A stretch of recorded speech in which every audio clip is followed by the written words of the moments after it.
Alhamdulillah, in the name of Allah subhanahu wa ta'ala, the most gracious, the most merciful every morning is a quiet question from Allah. Who will you be today? The Prophet answered that question with intention, not reaction. He didn't wake up to chaos, to notifications, or to the noise of the world demanding attention. He woke up to remembrance. His first words were not, what do I have to do, but who am I doing it for? The difference between a restless day and a peaceful one begins in that first breath after sleep. When you decide whether to live by design or by default, intention is more powerful than time management. You can plan every hour and still feel lost if your why is missing. The Prophet didn't measure his mornings by productivity, but by purpose. His awakening was an act of worship, not an act of urgency. Before his feet touched the ground, his heart was already aligned with heaven. That's what it means to begin with niyyah. To wake up conscious that your life is not random, that every sunrise is a divine appointment. When you wake up with alarm, you're already behind. When you wake up with intention, you're already guided. An alarm is mechanical. It startles the body but forgets the soul. Intention, on the other hand, awakens both. The Prophet began his day by thanking Allah for returning his soul after sleep. That simple gratitude was a spiritual reset. A reminder that life itself is borrowed time and that every day is another chance to live on purpose. To begin with intention is to slow down the first moment of your day. Instead of reacting, you reflect. You speak words that center you, like alhamdulillah. You make dua before you make coffee. You remember before you rush. You remind your heart that it moves for Allah, not for the world. This small pause transforms the energy of your morning from frantic to focus. Intention turns routine into revelation. Brushing your teeth, making wudu, dressing for work. These are no longer empty acts, but sacred motions when done with consciousness.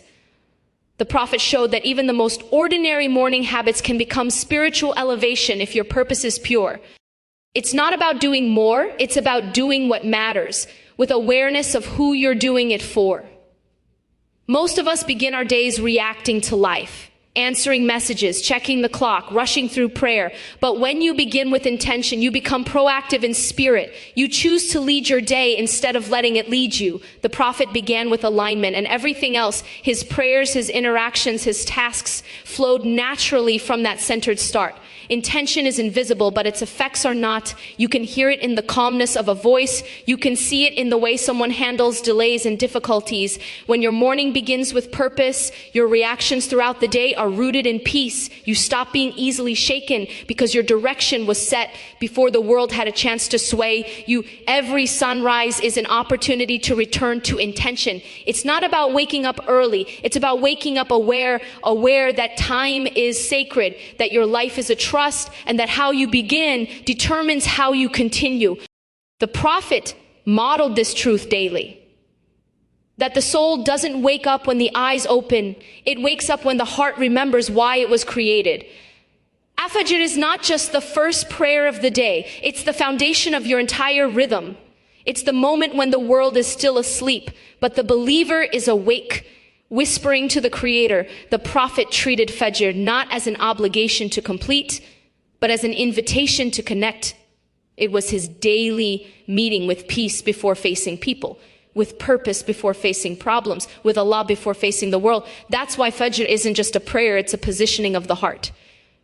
When you rise for Fajr, you rise above yourself. You leave the comfort of sleep to step into the comfort of faith. The Prophet showed us that discipline is not about denying rest, but redefining it. True rest comes from a soul aligned with its Lord. Those quiet minutes before sunrise hold a secret. The closer you are to Fajr, the less chaos owns your mind. It's not about waking up early, it's about waking up aligned. The light of Fajr breaks the darkness both outside and inside. Every sajda at dawn is a declaration that the night of negligence is over. The Prophet prayed with, stillness, knowing that the world begins its motion only after a believer begins with submission. When your forehead touches the ground before the sun rises, you've already conquered the hardest battle, the one against the self. There's something sacred about the silence of Fajr. It's a silence that doesn't demand words but offers clarity. The Prophet would often sit after Fajr remembering Allah and reflecting. In that stillness, hearts are refueled. The rest of the day may demand your strength, but Fajr gives it meaning. It is the spiritual anchor that keeps you steady when life's winds begin to blow. Fajr reorders your priorities without you realizing it. You begin to move from reaction to reflection, from exhaustion to presence. The Prophet understood that whoever starts their day with Allah never truly loses balance, no matter what comes later. When the first act of your day is prayer, the rest of the day becomes a continuation of worship. It's how you carry barakah into every hour that follows. Many chase productivity, but Fajr gives purpose. It's not about how much you do after waking up. It's about who you become because of how you woke up. The Prophet's mornings began with sincerity, not speed. That sincerity shaped his mercy, his patience, his composure. When your morning begins with remembrance, your reactions throughout the day carry its calmness. The unseen blessings of Fajr cannot be calculated. Doors open, hearts soften, minds clear, not because of what you do, but because of when and how you do it. The Prophet promised light and guidance for those who walk to Fajr, even in darkness. That light isn't just physical, it's emotional, spiritual, and deeply transformative. It follows you long after sunrise, illuminating decisions and protecting peace. Fajr is where intention meets surrender. It's the declaration that the day doesn't belong to your schedule, it belongs to your sustainer. The Prophet began his mornings not by controlling time, but by honoring the one who created it. When you pray Fajr with presence, you're not just starting your day, you're setting your direction, your energy, and your heart in the orbit of divine peace. Gratitude was the first heartbeat of the Prophet's morning, before words, before movement, before stepping into the day. He began with Alhamdulillah. It wasn't a phrase of habit, it was a declaration of awareness. Gratitude reminded him that waking up itself is a gift, that breath is a privilege, and that another sunrise means another chance to serve. Those first moments of thankfulness shaped the energy of his entire day, turning ordinary beginnings into sacred openings. To wake up with gratitude is to shift your focus from what's missing to what's present. The Prophet understood that the soul can't hold both complaint and contentment at the same time. One always silences the other, so he chose contentment. That choice, repeated every morning, trained his heart to see blessings even in difficulty. Gratitude became his lens, filtering every challenge through the truth that Allah's mercy always outweighs hardship. In those early minutes after sleep, the world is quiet and the mind is soft. That is the perfect moment to plant gratitude. The Prophet used that space not to worry about the day ahead, but to acknowledge the one who controls it. Saying, Alhamdulillah, alladhi ahyana, all praise is due to Allah who gave us life after causing us to die. Wasn't just ritual, it was renewal. It was a reminder that life is borrowed and every morning is an undeserved return. Gratitude in the first minutes rewires the soul for the rest of the day. When your first thought is praise, your next actions naturally flow with purpose. The Prophet showed that gratitude is not a reaction to receiving what we want, but a recognition of already having what we need. That perspective turns the simplest acts, drinking water, breathing air, seeing light, into opportunities for remembrance. A grateful heart is a protected heart. The Prophet taught that when we thank Allah, we are promised increase, not just in material things, but in peace, clarity, and resilience. Gratitude builds a shield around the mind, keeping anxiety from becoming the loudest voice. The one who starts the day with Alhamdulillah is harder to shake because their focus is anchored in abundance, not absence. Gratitude also reshapes how you treat others. When you wake up thankful, you don't walk through the day entitled, you walk through it generous. The Prophet's thankfulness flowed into kindness. His words softened, his patience deepened, his smile became a reflection of inner contentment. Gratitude doesn't just change how you see Allah, it changes how others experience you.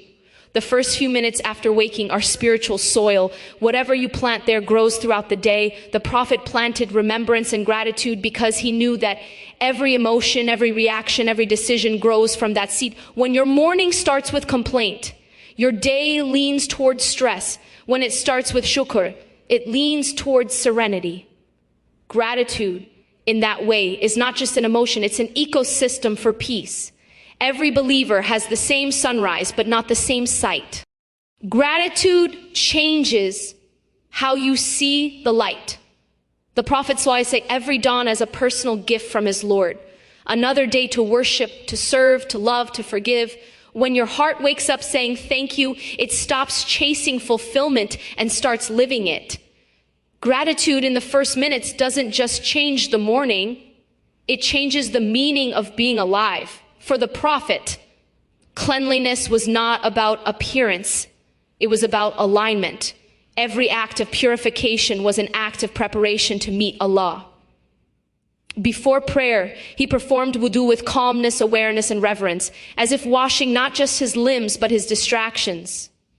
Cleanliness was never just hygiene, it was humility. It was his way of saying, I am ready to stand before my Creator. What many treat as ritual, he lived as relationship.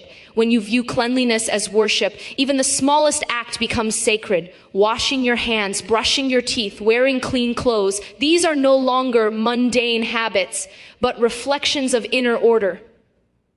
The Prophet taught that Allah is beautiful and loves beauty, and that beauty begins with purity.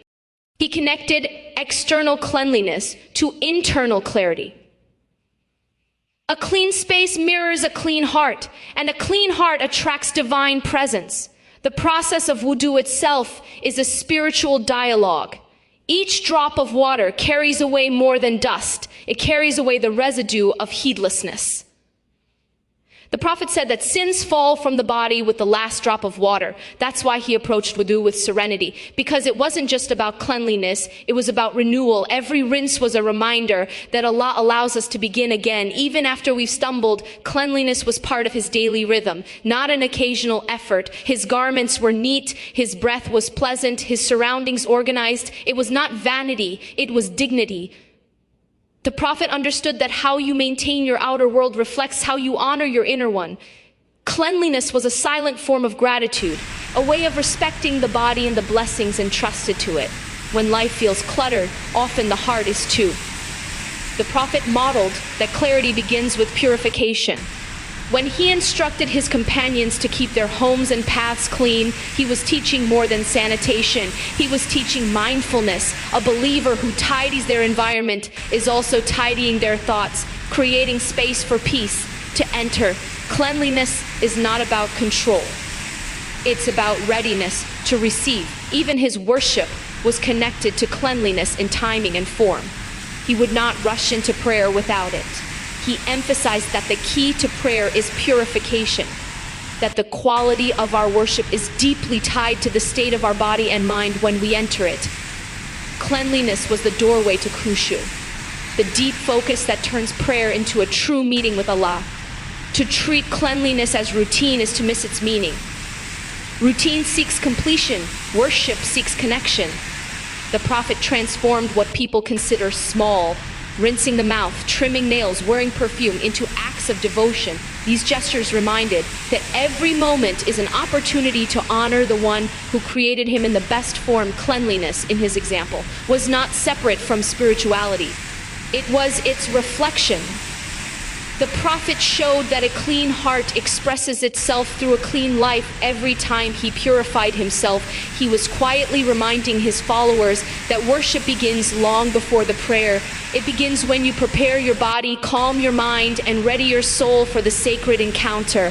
The Prophet began his mornings in quiet, long before the noise of the world awoke. He understood that silence is not emptiness, it is preparation. In those early hours, he didn't rush toward the day. He let the day approach him slowly through remembrance, reflection, and calm. The discipline of a quiet morning was his secret to lasting peace. It was in the stillness that his heart received clarity and his purpose found direction. Silence was his teacher. Before he spoke to anyone, he listened to the silence around him, and within him, that quiet allowed him to hear what most people miss. The whispers of the heart, the lessons of patience, the call of the soul. He knew that the more you fill your mornings with noise, the less you hear what truly matters. A quiet morning isn't about isolation. It's about attunement. Aligning yourself with what is real before the distractions begin. In stillness, the prophet found strength. His calm was not passive, it was powerful. It gave him control over his reactions and his energy. When the day brought challenges, he faced them from a place of centeredness already established at dawn. This discipline of quiet was not a luxury, it was a necessity. It kept his emotions balanced, his words measured, and his decisions wise. Most people wake up to rush, but he woke up to remember. His mornings were not defined by movement, but by meaning. The time after Fajr, when the world is light yet still gentle, became a sacred space for reflection and dua. In those moments, he connected deeply with Allah before connecting with people. The discipline of quiet mornings gave him spiritual stamina for the noise that followed. Quiet mornings are a form of self-respect. They show that you value your peace more than your pace. The prophet never let the urgency of tasks steal the serenity of beginnings. He took time to center himself, to prepare inwardly before stepping outwardly. That rhythm created a life of balance. Movement rooted in mindfulness, action flowing from awareness. In silence, you see more clearly. You notice blessings you overlook in busyness. The coolness of air, the softness of light, the gift of breath. The prophet cherished these subtle moments because they reflected the mercy of the Creator. His stillness wasn't an escape from responsibility, but a way to approach it with gratitude. He knew that a heart that starts the day in peace carries that peace into every encounter. Discipline means doing what nourishes you even when you don't feel like it. The prophet practiced quiet mornings consistently, even during times of difficulty. He didn't wait for peace to arrive. He created it through presence. That is the essence of discipline. Showing up for your soul before the world demands anything from you. His example teaches that silence is not the absence of sound. It is the presence of sincerity. A quiet morning builds an inner foundation that no external noise can shake. The prophet showed that tranquility is not found in avoiding life's noise, but in mastering how you begin. His mornings were proof that silence is strength, that reflection is resilience, and that the best preparation for a loud world is a heart trained in stillness. The prophet began his mornings not by asking what he needed, but by looking for who might need him. Service was not an interruption to his day. It was the essence of it. Before he sought comfort, he offered compassion. Before he asked for provision, he gave generosity. His mornings reflected a profound truth. The one who serves others never loses, because in giving, the heart finds what it was seeking all along. To serve before you seek is to reorder the priorities of the soul. Most people begin the day chasing success, approval, recognition. The prophet began his day contributing. His satisfaction did not depend on what he received, but on what he offered. He showed that fulfillment is not something you hunt. It is something you create through service. When you make someone's life lighter, you make your own heart brighter. Service is a form of remembrance. Every act of kindness is a silent dhikr, a way of saying, Ya Allah, I remember you by being who you love. The prophet's service was not limited to grand gestures. It was in the details, helping with household chores, feeding the hungry, greeting people with warmth. In those simple acts, he taught that the most spiritual people are often the most practical in kindness. The beauty of serving before seeking is that it breaks the illusion of self-centeredness. The prophet lived among his people, not above them. He did not wait to be served, he served willingly. His humility was not weakness but wisdom. He knew that real power is found in lifting others, not in sitting higher than them. When you serve, you connect to the heart of humanity and through it, to the Creator. The mornings of the prophet were filled with giving because he knew giving invites barakah. When you begin the day by helping, sharing, or even praying for someone else, you unlock divine favor that no effort of selfishness could ever earn. The act of serving softens the heart and cleanses the intention. It shifts your mindset from scarcity to abundance, from I need more to I already have enough to give. Serving before seeking also protects the soul from entitlement. When you start your day with service, you begin it with humility. The Prophet reminded his followers that the best among them are those who are most beneficial to others. He lived that truth, helping the weak, visiting the sick, and comforting the grieving in a world that teaches us to take first. He modeled the blessing of giving first. Service gives your day direction. When you wake up asking, how can I help, instead of what can I get? You walk through life lighter. You start to see needs instead of complaints, opportunities instead of obstacles. The Prophet showed that true leadership begins with servanthood, that greatness is not in being above people but among them, lifting them closer to hope.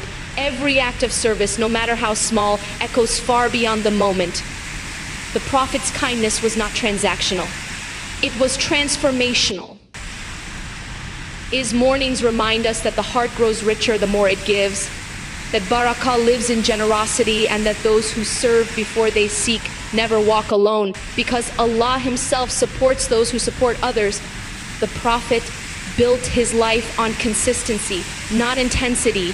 He understood that faith isn't proven in bursts of emotion, but in the quiet repetition of devotion. His mornings, his prayers, his habits, all were steady, rhythmic, and intentional.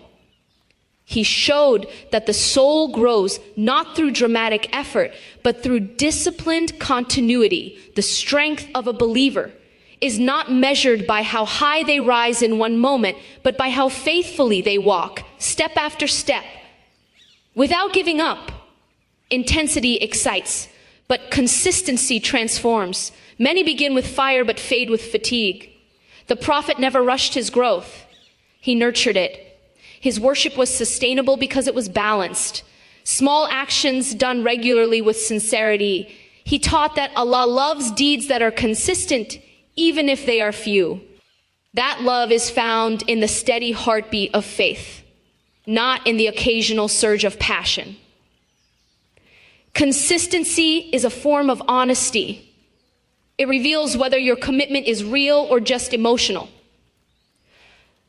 The Prophet didn't pray deeply one day and neglect it the next. He prayed with presence every day. His followers witnessed that faithfulness and learned that the secret to lasting strength is not in doing more, but in doing what matters. Again and again, even when no one is watching. The beauty of consistency is that it humbles you. It teaches patience with the process. The Prophet knew that hearts are molded slowly, that true transformation requires time. He didn't demand perfection from his companions. He encouraged persistence. Every small, sincere action was a brick in the structure of their faith. Consistency turns intention into identity until goodness becomes your nature, not just your effort. Intensity often seeks recognition. Consistency seeks connection. The Prophet's devotion was private before it was public. His prayers in the night, his morning dhikr, his gentle routine, all were unseen acts that built a seen legacy. He never needed to prove his faith because he lived it quietly, daily. That quiet repetition became his power. The kind of power that doesn't burn out because it burns steadily. The discipline of consistency also guards you from spiritual exhaustion. When your worship, work, or self-growth depends only on bursts of motivation, it collapses when emotions fade. The Prophet built habits that didn't rely on mood. They relied on meaning. His mornings were anchored in remembrance, not because he felt inspired every time, but because he knew it was right every time. That's what turns routine into devotion. Consistency brings barakah because it invites stability. The Prophet's companions learned from him that Allah blesses what is done with continuity. A believer who prays 2 rak'at every dawn with sincerity may surpass one who prays 10 occasionally without presence. It's not the quantity, but the constancy that carries divine favor. Each repeated act reinforces the heart's alignment with Allah. To live consistently is to live truthfully. It means showing up for Allah on the ordinary days, not just the extraordinary ones. The Prophet embodied this, the same calmness in ease and hardship, the same worship in solitude and crowd, the same gentleness in morning and night. He taught that real strength is not the speed of change, but the steadfastness of commitment, the quiet promise to keep returning. No matter how small the step, the Prophet did not rush from prayer into the noise of the world. After Fajr, he sat in remembrance, allowing his heart to settle before his body moved. Reflection was the bridge between worship and work. It was his way of absorbing peace before engaging with people, of grounding himself in purpose before facing responsibility. In that quiet space, he reminded himself that every action that day was an extension of his connection to Allah. Reflection is not the absence of activity, it is the alignment of intention. The Prophet reflected to renew his focus, to make sure his outer movement would follow his inner direction. He knew that without reflection, even good deeds can lose meaning, becoming empty motions without soul.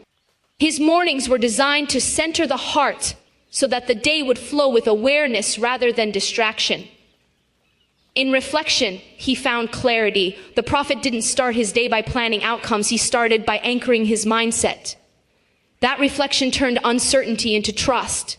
He didn't need to know how the day would unfold because he began it knowing who controlled it. His peace didn't depend on predictability, it depended on proximity, how close his heart was to Allah. Reflection was the quiet conversation that prepared him for every public challenge. Morning reflection is the believer's mirror. It reveals what the night concealed, your state of faith, your emotional balance, your hidden thoughts. The Prophet used those moments not to criticize himself, but to realign. He looked inward with mercy, not harshness, because he knew that Allah loves hearts that seek sincerity more than perfection. Reflection was his way of checking his direction before the day carried him away. When you pause to reflect after worship, you extend the impact of that worship into the rest of your day. The Prophet's reflection after Fajr was not time lost, it was time invested. In that silence, his mind became calm, his heart became soft, and his purpose became clear. Reflection gave depth to his gratitude and weight to his actions. It turned his mornings into moments of guidance, not just routine. Reflection also deepens remembrance. The Prophet didn't simply recite dhikr, he pondered its meaning. Every word of praise was an opportunity to feel the reality of Allah's presence. Reflection transformed dhikr from repetition into revelation. It kept his remembrance alive and personal, allowing faith to move from the tongue to the heart, and from the heart into daily life. The Prophet modeled that reflection is a form of worship itself. Sitting in silence, remembering Allah and observing one's thoughts is not idleness, it is spiritual discipline. It trains the believer to act with awareness, to speak with purpose, to live with gratitude. The more he reflected, the more his actions reflected divine character, patience, humility, mercy, and wisdom. Reflection purified his intentions before the day tested them. Ending the morning with reflection completes the circle of spiritual rhythm. Waking with gratitude, praying with presence, serving with love, and pausing with awareness. The Prophet's mornings remind us that reflection is not a luxury, but a necessity for the soul. It's how you ensure that your day doesn't just pass, but progresses, that your actions come from consciousness, and that your peace remains anchored long after the dawn. Every morning is a new beginning, not just for the body, but for the soul. The Prophet began each day with clarity, not confusion, with direction, not distraction. Before he engaged the world, he aligned with the one who created it. That's the difference between purpose and pressure. Pressure says, I have to do everything. Purpose says, I am here to serve meaningfully. When you start your morning chasing tasks, you exhaust your body. When you start your morning chasing meaning, you nourish your spirit. The modern world glorifies rushing. We wake up to alarms, deadlines, and endless notifications, but rarely to intention. The Prophet's life teaches the opposite. He woke up to remembrance, not reaction. His purpose framed his peace. Every movement had mindfulness. Every moment had meaning. He didn't let the day dictate his direction. His direction defined the day. That's what starting with purpose looks like. Choosing awareness over urgency. Purpose creates calm. When you know why you're waking up, the how takes care of itself. The Prophet's mornings began with gratitude. Alhamdulillah, alladhi ahyana, an acknowledgement that life is a gift, not a guarantee. That single sentence carried more power than any motivational slogan because it was truth. Gratitude grounded him before responsibility found him. The one who begins the day with thanks begins already fulfilled. Pressure drains the heart because it demands perfection. Purpose fuels the heart because it invites sincerity. The Prophet didn't teach people to do more. He taught them to do with ikhlas, with pure intention. His mornings were simple but sacred, waking, praying, reflecting, acts many overlook, yet each carried eternal weight because they were done for Allah, not for appearance. The strength of purpose is that it transforms ordinary actions into extraordinary worship. When you wake up under pressure, you serve the clock. When you wake up with purpose, you serve the Creator. The Prophet's mornings were disciplined but not mechanical. Every step flowed naturally from consciousness. He reminded us that it's not about how much you achieve before noon. It's about what spirit drives your effort. A day started with remembrance cannot be conquered by chaos. Purpose protects your peace. It becomes your compass when life's noise grows loud. The Prophet faced responsibilities greater than any of us. Yet his calm never wavered. Why? Because his focus was inward, not outward. His mornings began with prayer, not panic, with meaning, not movement. When you start with purpose, you stop chasing control and start trusting guidance. Starting the day with purpose doesn't require grand rituals. It requires quiet honesty. Ask yourself each morning, who am I serving today? What intention is shaping my steps? The Prophet answered these questions through action, not speech. His purpose was not abstract, it was lived in kindness, in service, in remembrance. Every morning was a reaffirmation of mission, not a reaction to stress. Purpose gives direction to energy. Without it, even success feels empty. With it, even small steps feel sacred. The Prophet's life was proof that the most powerful mornings are not those filled with noise and movement, but those rooted in remembrance and intention. To start with purpose is to awaken the heart before the hands. To remember that the day ahead is not something to survive, but something to serve. Fajr is not just a prayer. It's the first victory of the day. It's where the believer proves to their own soul that the spirit rules over the body. When you rise while the world still sleeps, you declare that obedience outweighs comfort. The Prophet called his ummah to this early triumph, not to make life harder, but to make hearts stronger. Fajr is the battle between the call of the bed and the call of the soul. And every morning you win that battle. You begin your day already victorious. The Prophet treated Fajr as a divine appointment, not a casual task. It wasn't about obligation, it was about alignment. Fajr set the rhythm for the day. A reminder that time belongs to Allah and that peace begins in His remembrance. Those who pray Fajr on time don't just start their day early, they start it rightly. That early light doesn't just illuminate the sky, it illuminates the heart. Fajr transforms discipline into devotion and turns a moment of sacrifice into a lifetime of strength. When you wake for Fajr, you are training more than your sleep pattern. You are training your will. The Prophet knew that spiritual strength is built in the unseen hours, long before the world notices your success. Fajr is the believer's gym. It strengthens consistency, focus, and sincerity. Every time you rise, you're not just responding to a call. You're rewriting the story of your priorities. It's where you say, my comfort does not command me. My purpose does. The beauty of Fajr lies in its silence. It's a moment when the world is still, distractions are distant, and the heart can finally hear. The Prophet cherished that stillness because it allowed true reflection and pure connection. It's in that pre-dawn quiet that faith feels most alive, where dua flows freely, and where the soul feels its nearness to its Creator. Fajr isn't just a prayer of timing, it's a prayer of presence. In a world that glorifies productivity, Fajr redefines success. It's not how early you start working, it's how early you start worshiping. The Prophet promised barakah, divine increase, in the early hours of the day, that blessing doesn't just make you more efficient, it makes your time more meaningful. Fajr brings light not only to your morning, but to your mindset. It aligns your effort with divine timing, teaching that true success begins in surrender, not striving. The discipline of Fajr carries into everything else. The Prophet's companions were men and women of impact because they were people of Fajr. They learned that waking for prayer built a spirit that would not bend in the face of hardship. If you can rise when it's hardest to rise, you can endure when life gets hardest to endure. Fajr is where resilience is born, where strength is shaped in silence before it's shown in struggle. Fajr is also the believer's shield. The Prophet said that whoever prays Fajr is under the protection of Allah for the day. That's not just spiritual poetry. It's a promise.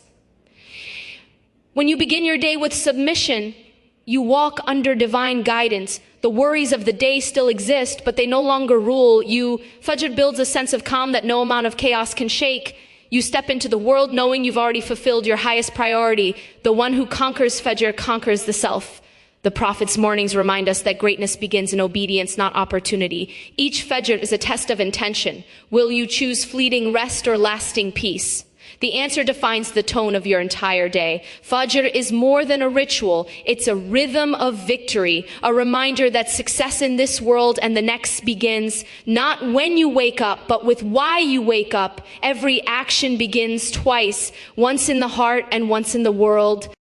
The Prophet taught that intention is what separates the ordinary from the sacred, what transforms routine into reward.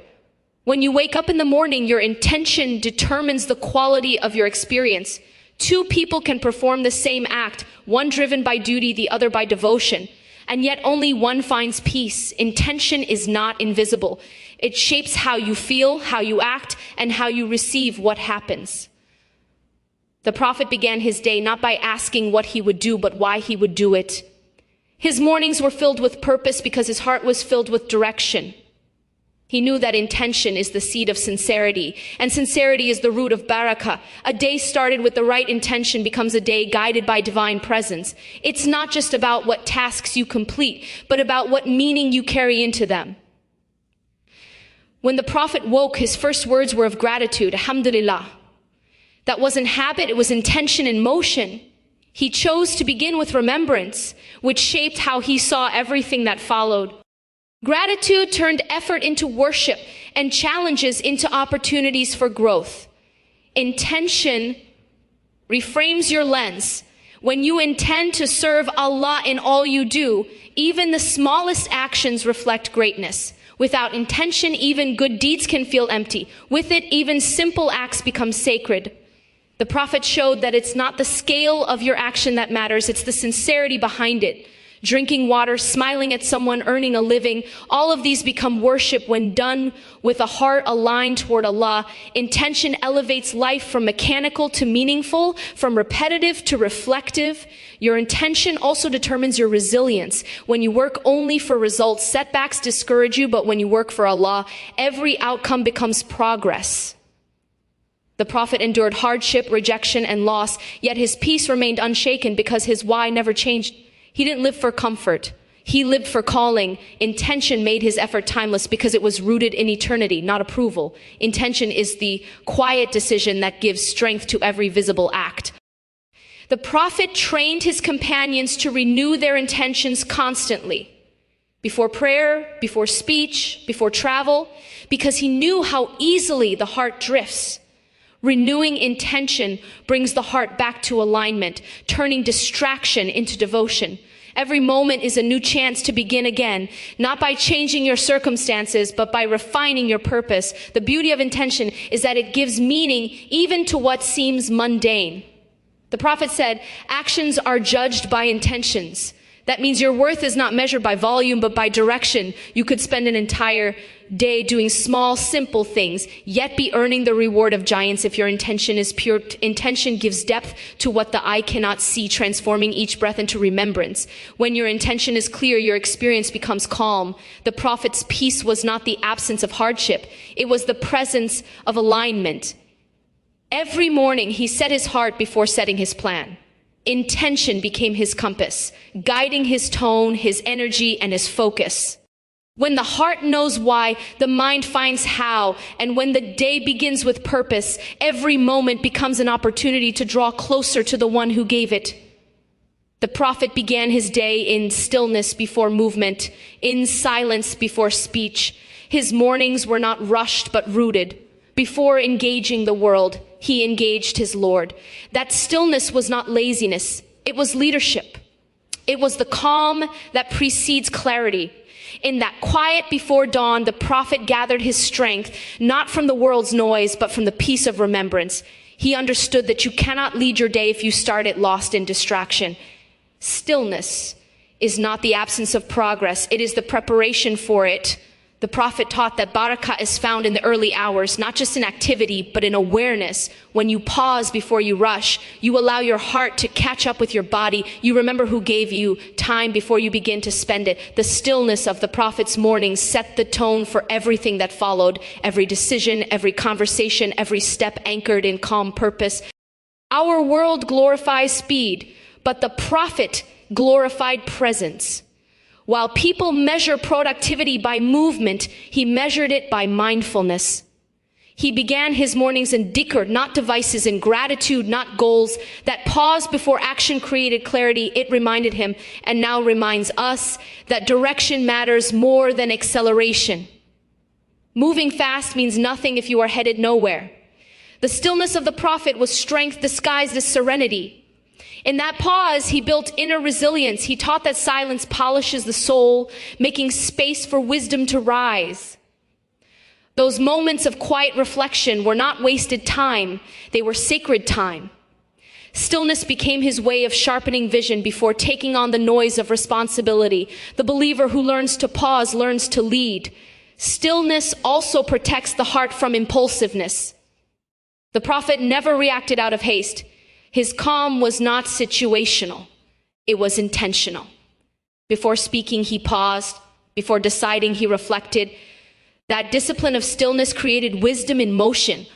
When the day began, his words were measured, his steps were meaningful, and his focus was firm. His stillness was not a break from purpose. It was the birthplace of it. When you begin your morning in stillness, you train your mind to follow peace, not panic. The prophet's dawns were moments of grounding, time to realign his soul with the rhythm of remembrance. He did not rush into responsibility until his heart was ready. That order of the morning teaches us something powerful, that the world moves fast, but the believer moves with intention. Stillness before speed gives your spirit time to lead your schedule. It helps you begin the day from abundance, not anxiety. The prophet started his mornings knowing that a quiet mind makes clearer choices. His stillness allowed him to hear the guidance that constant motion often drowns out. Without stillness, action becomes noise. With stillness, action becomes purpose. The prophet showed that the most productive mornings are not those filled with constant doing, but those filled with conscious being. His stillness before speed was his secret. The reason his words carried weight, his presence carried peace, and his day carried blessing. When you master the pause, you master the day. Stillness gives you control, not over time, but over self. And that is the first true success of every morning. The prophet taught that cleanliness is half of faith, but his teaching reached far beyond physical hygiene. For him, cleanliness was not just about washing the body, it was about purifying the heart. Every act of physical cleanliness, wudu, ghusl, brushing the teeth, was a doorway to inner clarity. The prophet understood that how you cleanse your body affects how you carry your soul. A clean environment clears the mind, but a clean intention clears the spirit. Cleanliness begins in thought. The prophet trained his companions to guard their hearts from envy, pride, and anger, just as they guarded their garments from impurity.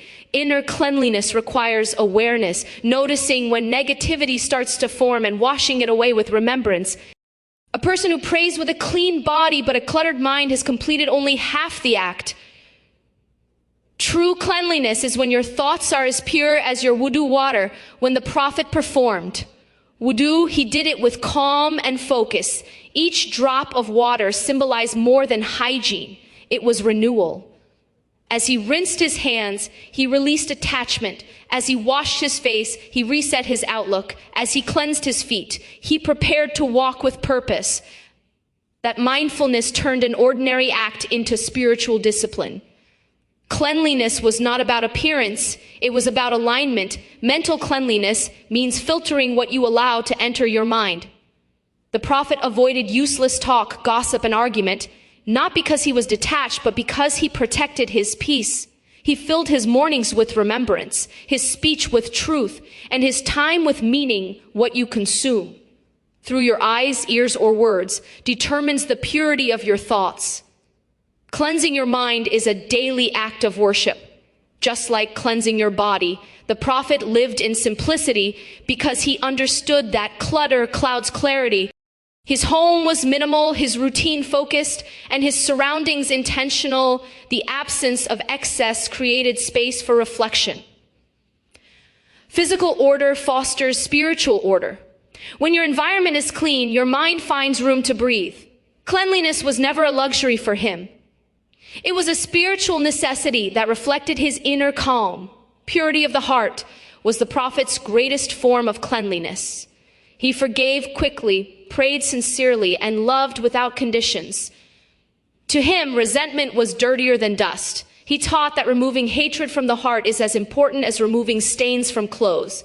A person who purifies their heart from grudges becomes lighter, ready to face the day without emotional weight. That inner cleanliness is the foundation of true peace. The Prophet's cleanliness was consistent, not occasional. He maintained it through habits, daily wudu, clean clothes, pleasant fragrance, but he also maintained mental purity through regular remembrance, dua, and reflection.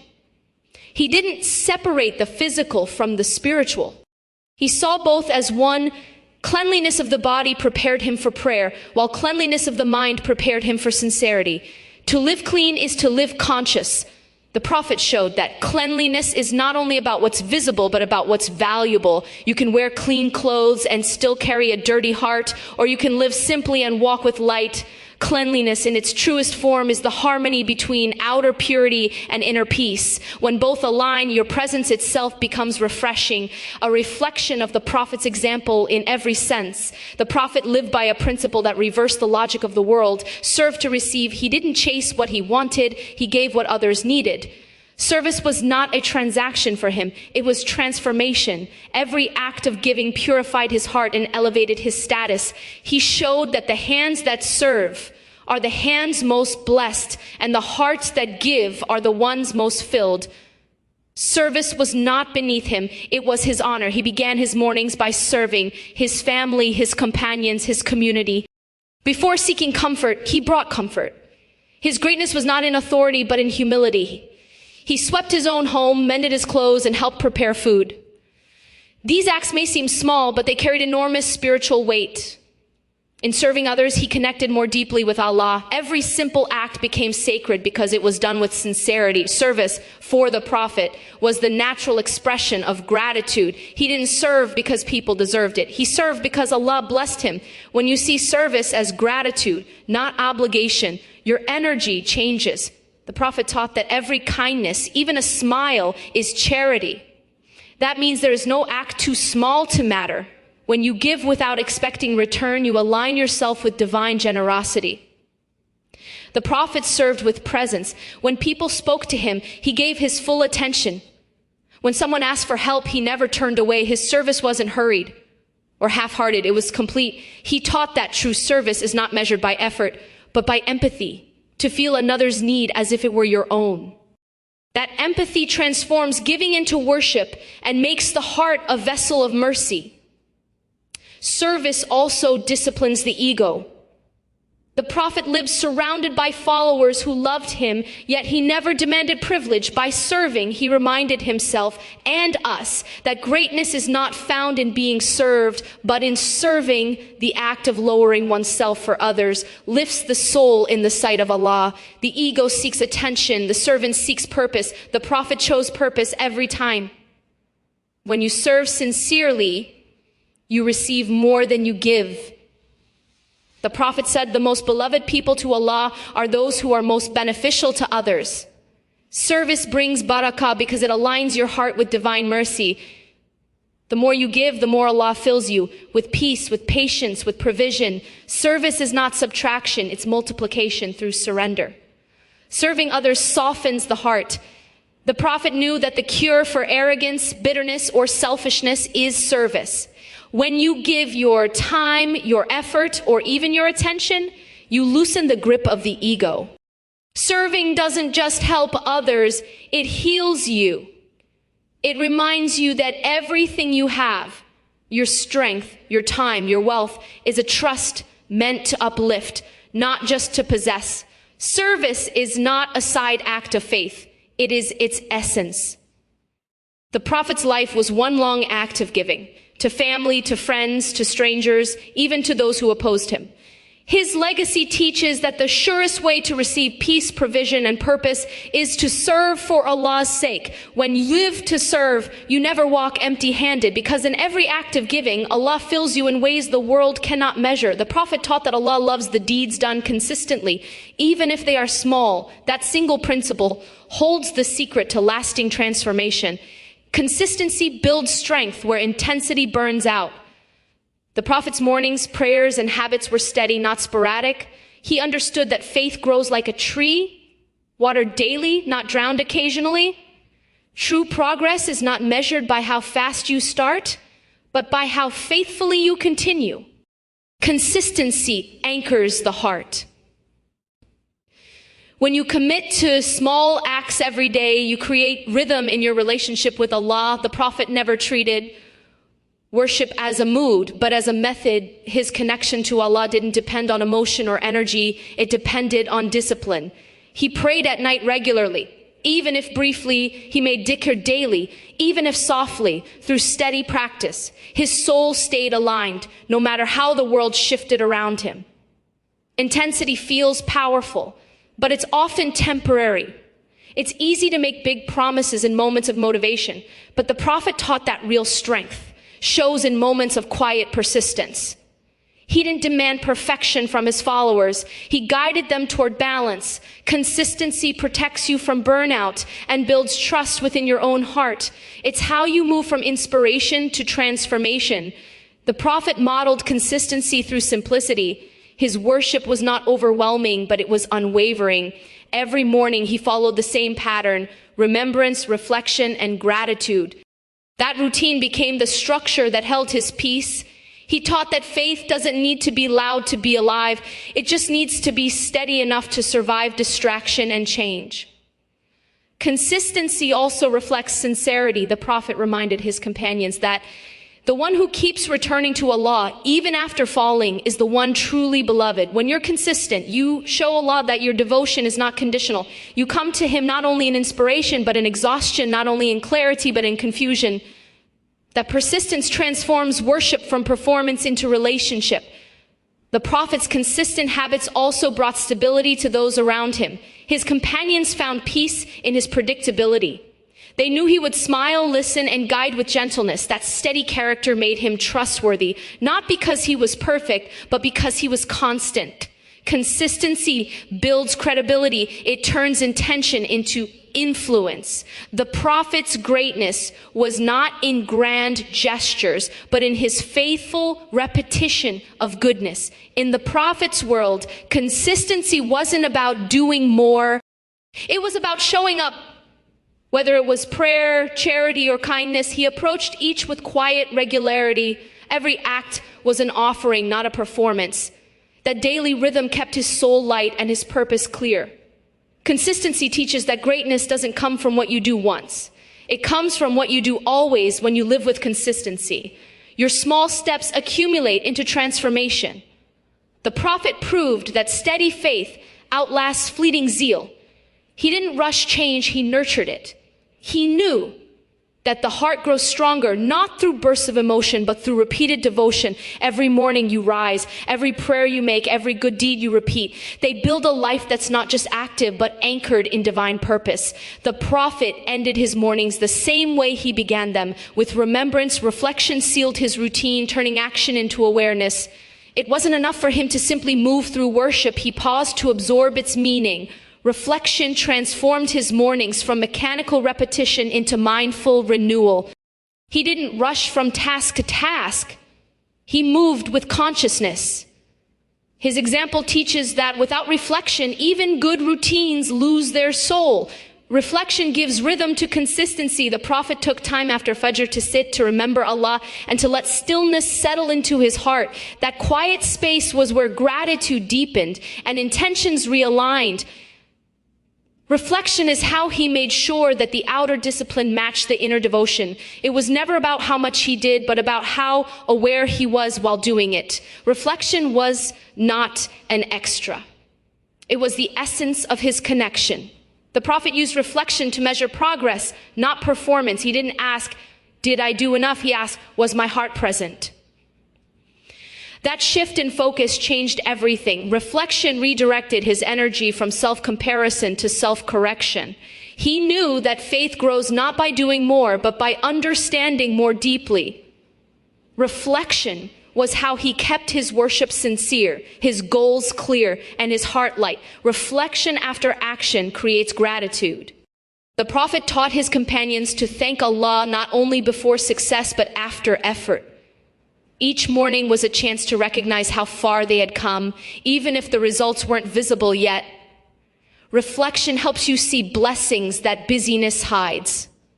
The Prophet understood that gratitude doesn't grow in noise. It grows in silence, in moments of honest acknowledgement. Through reflection, the Prophet maintained balance. His mornings were filled with purpose, but his pauses gave him perspective. Reflection was the boundary that prevented routine from becoming ritualism. It reminded him that every action was for Allah, not for appearance. Reflection purified his schedule, the same way wudu purified his body. It kept his heart centered, even as the day demanded his attention. The Prophet's reflection was active, not passive. He didn't just sit in silence. He engaged in dhikr, in dua, in contemplation of the Quran. He turned thought into worship. That reflection wasn't about regret. It was about recalibration. It allowed him to step into the rest of the day with clarity, confidence, and calm.